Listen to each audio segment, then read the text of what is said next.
नमस्कार सभी को। और आज हम इस वीडियो में बात करेंगे हमारे भारत के फुटबॉल लेजेंड सुभाष भौमिक साहब के बारे में। तो अभी बीते कुछ दिनों पहले ही उनका निधन हुआ है और सुभाष भौमिक साहब से आप बहुत कुछ सीख सकते हैं। मतलब एक बहुत ही एक्स्ट्रा ऑर्डिनरी पर्सन मैं कहूँगा, वो ऐसे व्यक्ति थे, न कि सिर्फ प्लेयर बल्कि कोच भी।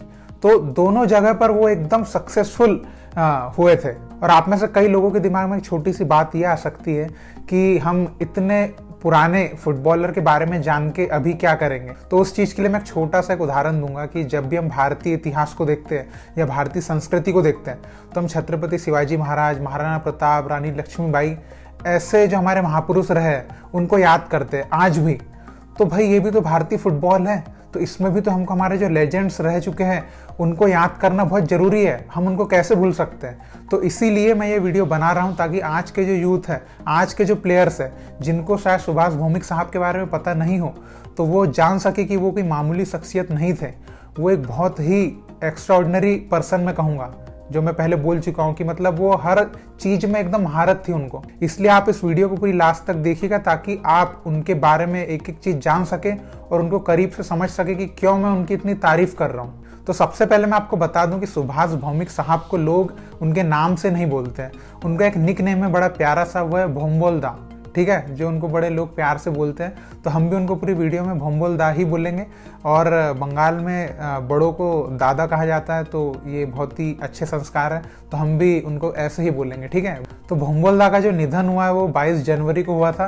वो किडनी और डायबिटीज़ की कुछ प्रॉब्लम्स थी उनको, इसकी वजह से उनकी तबीयत काफ़ी नासाज थी, इस वजह से उनकी डेथ हुई थी। तो भोंबोलदा भारत के उन सौभाग्यशाली प्लेयर में से है जो कि भारत के दोनों दिग्गज क्लबों से खेले हैं, मतलब कि ईस्ट बंगाल से भी खेले और मोहन बागान से भी खेले।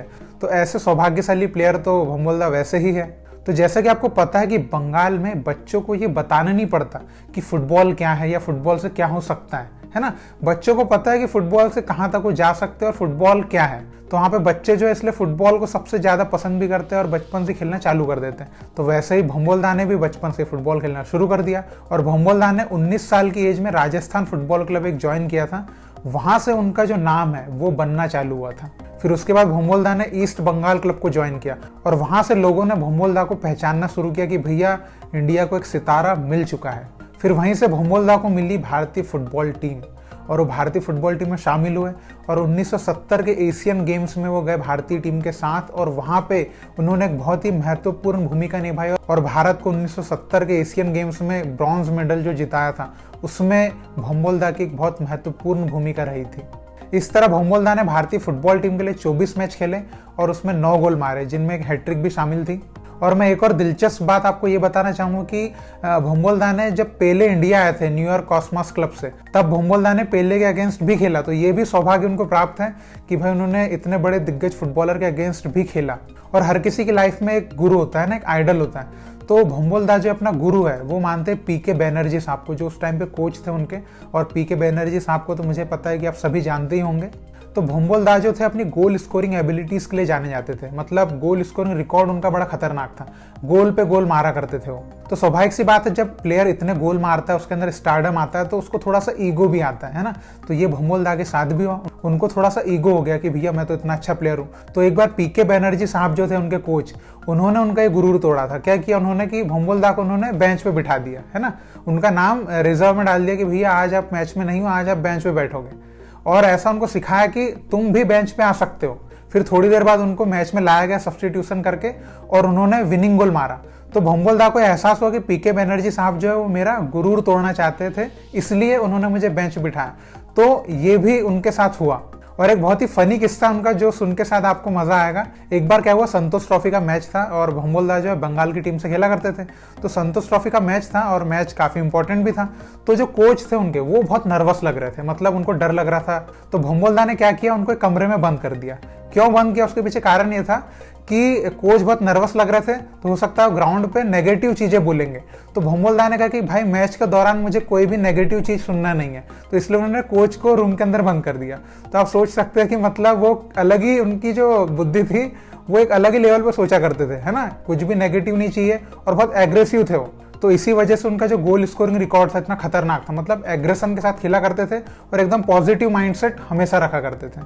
तो उनकी लाइफ में एक बहुत ही मेमोरेबल मैच हुआ 1975 का जो IFF शील्ड का फाइनल था। उसमें ईस्ट बंगाल मोहन बगान का मैच था जिसमें वो ईस्ट बंगाल की तरफ से खेल रहे थे और उस मैच में ईस्ट बंगाल ने मोहन बगान को 5-0 से हराया था और एकदम सबको हक्का बक्का कर दिया था। तो उस मैच में भी एक रोचक किस्सा ये हुआ था, उस मैच में चलते मैच में भोंबोल दा जो थे वो मोहन बगान के डिफेंडरों को बीट कर रहे थे और अपने टीम के प्लेयर्स को मैच में ही बोल रहे थे ए गोल को रे जा, गोल को रे जा, मतलब ऐसा बंगाली में।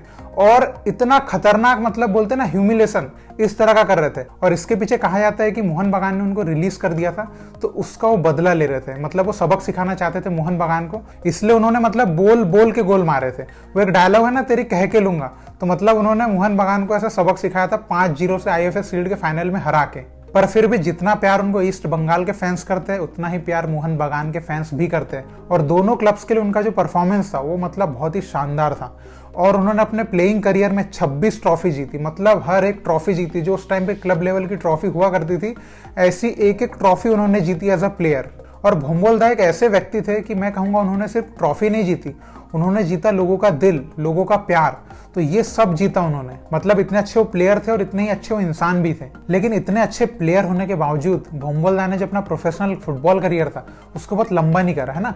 बहुत जल्दी उन्होंने रिटायरमेंट ले लिया, सिर्फ 29 साल 29 ईयर्स के थे वो, तब उन्होंने फुटबॉल खेलना जो है बंद कर दिया। फिर उसके बाद 1986 में पूरे 7 साल बाद वो वापस फील्ड पे आए, लेकिन इस बार वो एज अ प्लेयर नहीं एज अ कोच आए। और उनका पहला क्लब था जॉर्ज टेलीग्राफ, जो आपने देखा होगा कैलकाटा फुटबॉल लीग में। लेकिन शुरुआती दौर में उनके पास कोई बहुत अच्छा कोचिंग का नॉलेज नहीं था, तो वो एज अ कोच अच्छी सक्सेस नहीं दे पा रहे थे टीम को, है ना। 1990 में उनको इंडिया टीम का कोच भी बनाया गया और वो एकदम डिजास्टर रहा उनका जो कोचिंग टाइम था इंडिया टीम के साथ। तो वो उस टाइम पे उतने तैयार नहीं थे, ऐसा उन्होंने खुद भी कहा था। ऐसे ही वो एज अ कोच काम करते रहे, मोहन बगान को कोचिंग दी, ईस्ट बंगाल को कोचिंग दी, है ना, ऐसे चलते रहा। लेकिन उनको बहुत अच्छी सक्सेस कब मिली, जब वो 2002 में ईस्ट बंगाल के कोच थे। वहां पे उन्होंने 2 नेशनल लीग टाइटल एकदम कंटिन्यू जीते, 2002, 2003। और 2003 में जो एशियन क्लब चैंपियनशिप थी, तो उस चैंपियनशिप को जीत के भोंबोल दा ने बता दिया पूरी दुनिया को कि भैया अब एज अ कोच भी हम सक्सेसफुल होकर दिखाएंगे। फिर भोंबोल दा ने मोहम्मडन स्पोर्टिंग में भी कोचिंग दी, सालगांवकर फुटबॉल क्लब में भी कोचिंग दी। और उनकी इतनी अच्छी कोचिंग के कारण लोग उनको इंडिया का जोसे मोरिन्यो कहने लग गए, है ना। तो उनका कंपैरिजन लोग जोसे मोरिन्यो से करने लग गए, इतनी अच्छी कोचिंग वो दिया करते थे। और मैं आपको ये चीज बता दूं कि भोंबोल दा इतने अच्छे कोच थे, लेकिन उनके पास कोई भी कोचिंग लाइसेंस नहीं था। तो आप सोच सकते हैं कि बिना किसी कोचिंग लाइसेंस के वो इतने शानदार रिजल्ट देते थे। फिर 2012 में चर्चिल ब्रदर्स क्लब जो है वो उनको अपनी टीम का कोच बनाना चाहता था, लेकिन उनके पास कोई लाइसेंस नहीं था। और उस टाइम पे ऐसा था कि बिना A लाइसेंस के आप आई लीग क्लब के कोच नहीं बन सकते। लेकिन चर्चिल ब्रदर्स ने तो ठान लिया था कि भोंबोल दा चाहिए, मतलब चाहिए। तो उन्होंने क्या किया, भोंबोल दा को अपना टेक्निकल डायरेक्टर बनाया, क्योंकि वहां पे तो कोई डिग्री नहीं चाहिए। तो उन्होंने टेक्निकल डायरेक्टर बनाया, लेकिन भोंबोल दा देते थे कोचिंग।